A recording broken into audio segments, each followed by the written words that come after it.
ఓం శ్రీ పరమగురుభ్యో నమ. పాఠక మహాశైలందరికీ, శ్రోతలకు, ఆధ్యాత్మిక బంధువులందరికీ మా ద్వాదశి వందనములు. ఈరోజు టాపిక్ ఏమిటంటే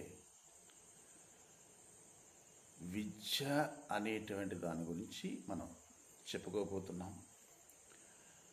అంటే లోకంలో భుక్తి కొరకు అనేక కోట్ల విద్యలు ఉన్నాయి. వాటికి భౌతిక విద్యలు అని పేరు. ఆ విద్యల వలన శరీరాన్ని పోషించుకోవడం జరుగుతుంది, అనేక సుఖాలు పొందడం కూడా జరుగుతుంది. కానీ అన్నిటికంటే మహాద్భుతమైనటువంటి విద్య ఒకటి కలదు. దానికి బ్రహ్మ విద్య అని పేరు. లోకములో గల కోటి విద్యలు కూటు కొరకే అని పెద్దలు చెప్పడం జరిగింది. కానీ బ్రహ్మ విద్య అనేటువంటిది కేవలం భుక్తి కొరకు కాకుండా ముక్తి కొరకు, అనగా మోక్షము కొరకు ఈ విద్య ఏర్పడింది. దీనికి ఋషి విద్య అనియు, తారక విద్య అనియు, బ్రహ్మ విద్య అనియు, అంశ విద్య అనియు అనేక విధాలుగా పెద్దలు చెప్తారు. ఈ విద్యను అనుసరించే మహర్షులందరూ గొప్ప ప్రవక్తలయ్యారు, జీవముక్తిని పొందారు. అలాగే జన్మరహస్య పదవిని అలంకరించడం జరిగింది. కాబట్టి ఈ విద్యకి తారక విద్య అని ఎందుకు పేరు వచ్చిందంటే, మానవుణ్ణి తరింపచేయడానికి ఏర్పడి ఉంది కాబట్టి దీనికి తారక విద్య అని పేరు. చాలామంది మోక్షానికి వెళ్ళాలి, ముక్తిని పొందాలి, భగవంతుని చూడాలని ప్రయత్నం చేస్తారు. కానీ బ్రహ్మ విద్యను మాత్రము అభ్యసించరు. అనేక విద్యలు, అనేక సత్కర్మాలు, అనేక యోగాలు, అనేక ముక్తికరమైనటువంటి పనులు ఎన్నో చేస్తూ ఉంటారు. కానీ ఈ బ్రహ్మ విద్యను మాత్రము అభ్యసించరు. ఎవరైతే ఈ బ్రహ్మ విద్యని, తారక విద్యని అభ్యసిస్తారో, సాధిస్తారో వాళ్ళకి మోక్షము అనేటువంటిది కరతలమకలమై ఉంటుంది, సందేహం లేదు. దీనికి ఆధ్యాత్మిక విద్య అని కూడా పేరు కూడా ఉంది. ఈ ఆధ్యాత్మిక విద్య అనేటువంటిది మానవుణ్ణి మాధవుడిగా మార్చేస్తుంది, పామరుణ్ణి పండితుడిగా మార్చేస్తుంది, అల్పబుద్ధి కలవాణ్ణి అమరుడిగా తీర్చిదిద్దుతుందన్నమాట. పాపాత్ముని పుణ్యాత్మునిగా, అజ్ఞాన్ని జ్ఞానిగా మార్చే శక్తి ఒక్క బ్రహ్మ విద్యకు మాత్రమే ఉంది. కాబట్టి దీనికి దీనికి సంబంధించినటువంటి సాధనలు చాలా ఉంటాయి. అవి చక్కని గురువు దగ్గర నేర్చుకుంటే తప్ప మనకి వేరే విధంగా మనకి లభించవు. అయితే ఈ బ్రహ్మ విద్యకి కొన్ని అంగములు ఉంటాయన్నమాట. అందులో హేమము, నియమము, ఆసనము, ప్రాణాయామము, ప్రత్యాహార, ధారణ, ధ్యానము, సమాధి అని 8 రకాల అంగాలు చెప్పారు మహర్షులు. పతంజల మహర్షి కూడా అదేవిధంగా చెప్పడం జరిగింది. ఈ 8 రకాల అంగాలను ఎవరైతే సాధన చేస్తూ ఉంటారో వాళ్ళు మాత్రమే ఆ సమాధి స్థితి అనేటువంటి మోక్ష స్థితిని పొందగలుగుతారు. యమము, నియమము, ఆసనము, ప్రాణాయామము, ప్రత్యాహారణ, ధారణ, ధ్యానము, సమాధి. దీనిని అష్టాంగ యోగం అని కూడా అంటారు. ఈ అష్టాంగ యోగ సాధన ఎవరు చేస్తారో వాళ్ళకి మళ్ళీ ఈ జగత్తులో పుట్టడం అనేటువంటిది, తల్లిపాలు త్రాగటం అనేటువంటిది ఉండదన్నమాట. కాబట్టి మోక్షాపేక్షలందరూ, అంటే మోక్షాన్ని కాంక్షించే వాళ్ళందరూ కూడా సరాసరి ఈ బ్రహ్మ విద్యను ఆశ్రయించవలసిందే. ఇంక వేరే మార్గం ద్వారా ఈ ముక్తి అనేటువంటి, జీవన్ముక్తి అనేటువంటిది లభించదు.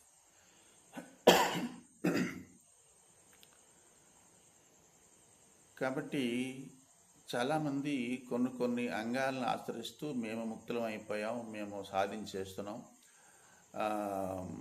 కొన్ని యోగాలు చేస్తూ మేము మోక్షాన్ని పొందేశాం అని చెప్పేసి భ్రమపడుతూ ఉంటారన్నమాట. అంటే శ్వాస మీద ధ్యాస అనేటువంటిది కొందరు చేస్తూ ఉంటారు, కొందరు ప్రాణాయామం చేస్తూ ఉంటారు, కొందరు యమనియమాదులు ఆచరిస్తూ ఉంటారు. అంత మాత్రాన పని పూర్తవ్వదు. ఎందుకంటే మోక్ష శిఖరాన్ని అందుకోవాలంటే ఈ అంగాలను ఆచరించినంత మాత్రాన పని పూర్తి కాదు. లాస్ట్ అయినటువంటి సమాధి స్థితి అనగా మనస్సు లేనటువంటి స్థితి, అమనస్క స్థితి, అచల స్థితిని పొందినప్పుడు మాత్రమే అతనికి మోక్షము అనేటువంటిది లభిస్తుంది. అలా కాకుండా కొన్ని సాధనలు చేసి మేము ముక్తిని పొందేశాం, జీవన్ముక్తిని పొందేశాం, మోక్షానికి వెళ్ళిపోతున్నాం, మోక్షం కలిగేసింది అనేటువంటిది చాలామంది అనుకుంటూ ఉంటారు. అది అజ్ఞానం అన్నమాట. చాలామంది ప్రాణాయామం చేస్తూ ఉంటారు. ప్రాణాయామం అనేటువంటిది పక్షులు చేస్తూ ఉంటాయి, పాములు చేస్తూ ఉంటాయి, కప్పలు చేస్తూ ఉంటాయి, తాబేళ్ళు చేస్తూ ఉంటాయి. ప్రాణాయామం చేయటం వలన మోక్షము లభించదు కానీ ఆరోగ్యము చేకూరుతుంది. 72,000 నాడుల్లో ఉన్నటువంటి మలము అంతా కూడా ఈ ప్రాణాయామం చేయటం వలన నశించిపోతుంది. రక్త ప్రసారము బాగా జరుగుతుంది. ఎక్కడెక్కడ ఏ అవయవాలు ఉన్నాయో అన్నీ కూడా శుద్ధిపడతాయి.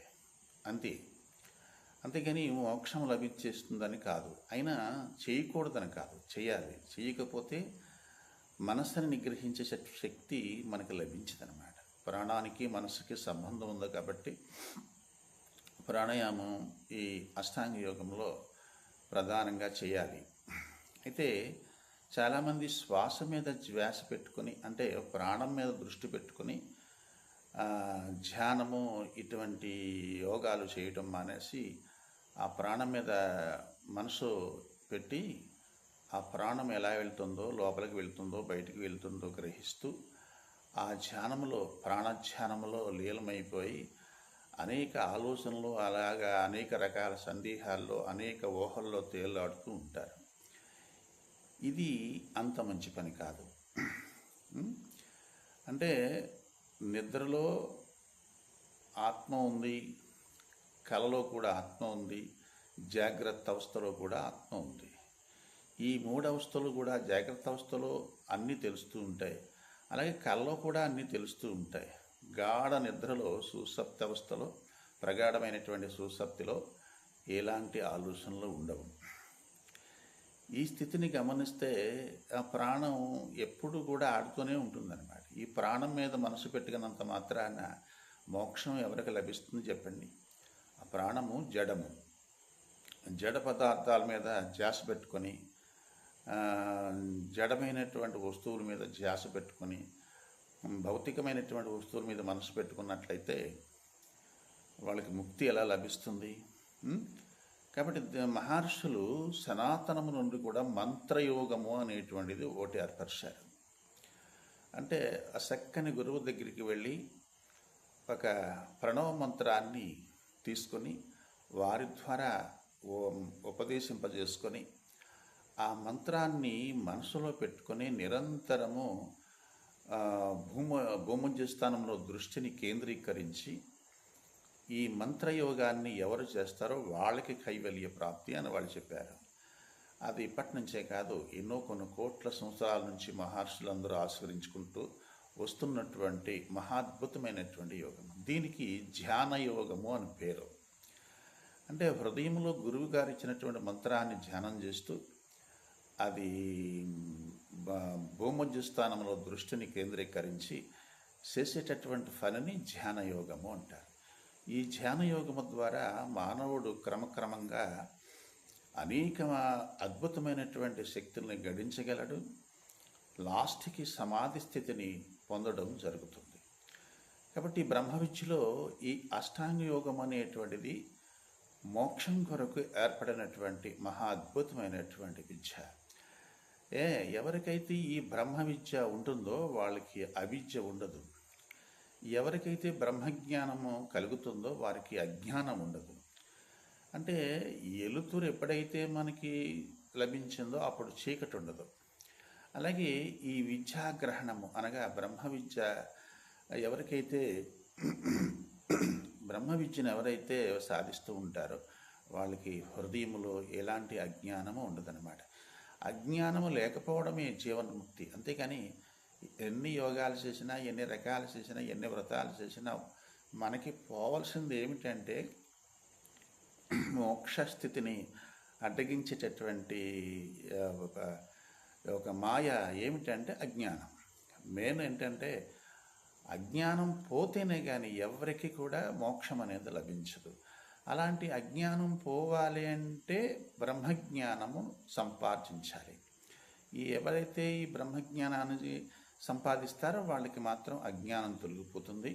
ఈ అజ్ఞానము తొలగడమే అనేటువంటిదే మోక్షం. ఈ అజ్ఞానం అనేటువంటిదే మాయ, అదే మహామాయ. అది అనేక రకాల సందేహాలకి, సంశయాలకి దారితీస్తుందన్నమాట. కేవలం ముఖ్యంగా ఈ ఆధ్యాత్మిక మార్గంలో ఉదరగొట్టుకోవాల్సినటువంటిది ఏమిటంటే అజ్ఞానం. ఈ అజ్ఞానం మాటల వలన పోదు. కనుకనే తపస హాంతి కిల్విషం విద్యాయమృతముష్ణతి అని చెప్పారు. ఎవరైతే చక్కని గురువు దగ్గర మంత్రదీక్ష పొంది సర్వకాల సర్వావస్థల యందు తపిస్తూ ఉంటారో వాళ్ళకి సర్వ పాపాలు నశించి, అజ్ఞానము నశించి బ్రహ్మ విద్య ప్రాప్తిస్తుంది. బ్రహ్మ సాయుధ్యాన్ని పొందేటటువంటి అవకాశం ఉంటుందన్నమాట. కాబట్టి ఎవరైతే బ్రహ్మ సాక్షాత్కారాన్ని పొందారో వాళ్ళకి జీవన్ముక్తి లభిస్తుంది. అంతేగాని ఈ చిన్న చిన్న కార్యక్రమాలు చేసి శ్వాస మీద ధ్యాస అంటూ, లేకపోతే ఇంకొకరి మీద ధ్యాస పెట్టుకొని, ఇంకో వస్తువు మీద మనసు పెట్టుకొని రకరకాల సాధన చేసేవాళ్ళు ఉంటారు. మంత్ర తంత్ర యంత్ర విద్యలన్నీ కూడా భౌతిక విద్యలుగానే మనం గ్రహించాలి. మోక్షానికి సంబంధించింది ఏమిటంటే కేవలం బ్రహ్మ విద్య ఒకటి మాత్రమే. ఈ బ్రహ్మ విద్య అనేటువంటిది మహా అద్భుతమైనటువంటిది. సర్వకర్మాలన్నింటినీ కూడా కాల్చిపారేస్తుంది. అంతిమ కాలంలో మోక్షాన్ని పొందేలాగా మనల్ని తయారు చేస్తుంది. అందుకని బ్రహ్మ విద్య సప్తకోటి మహావిద్యల్లో బ్రహ్మ విద్య రాజ విద్య అని పేరు వచ్చింది. కాబట్టి ఈ బ్రహ్మ విద్యను ఎవరైతే ఆచరిస్తారో వాళ్ళకి మళ్ళీ తల్లిపాలు త్రాగి ఈ ప్రపంచంలో పుట్టవలసినటువంటి అవసరం ఉండదు. కాబట్టి అందరూ కూడా ఈ బ్రహ్మ విద్యని ఆశ్రయించి తరించాలి. ఇది మోక్షానికి మార్గము. తక్కిన విద్యలన్నీ కూడా భౌతిక శరీరానికి పోషించడానికి ఉపయోగపడే విద్యలు. కోటి విద్యలు కూటు కొరకే. ఎన్ని చెయ్యండి అన్నీ కూటు కొరకే.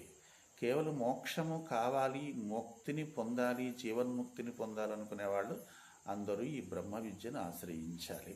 చాలామంది ఎన్నెన్నో ఊహల దంపురాట్లో పడి నేను మోక్షాన్ని పొందేశాను, నాకు చాలా తెలిసిపోయింది, నేను చాలా సాధించేశాను, నేను అనేక యోగాలు చేశాను, అది చేశాను, ఇది చేశాను అంటూ ఉంటారు. ఇదంతా కూడా భ్రమ అన్నమాట. కేవలం బ్రహ్మ సాక్షాత్కారాన్ని పొందడమే మోక్షానికి మూలం. అదే జీవన్ముక్తి స్థానం. అలా పరబ్రహ్మ సాక్షాత్కారాన్ని పొందకుండా ఈ బ్రహ్మ విద్యను అభ్యసించకుండా నేను మోక్షాన్ని పొందాను అనేటువంటిది అది అబద్ధం. కాబట్టి ఈ బ్రహ్మ సాక్షాత్కారాన్ని, పరబ్రహ్మ సాక్షాత్కారాన్ని పొంది ఉన్నప్పుడే అతను జీవన్ముక్తుడవుతాడు అనేది అందరూ గ్రహించి బ్రహ్మ విద్యను అభ్యసించడానికి అందరూ ప్రయత్నం చేయాలని కోరుతున్నాను. స్వస్తి. ఈ వీడియో మీకు నచ్చినట్లయితే అందరికీ షేర్ చేయండి, లైక్ చేయండి.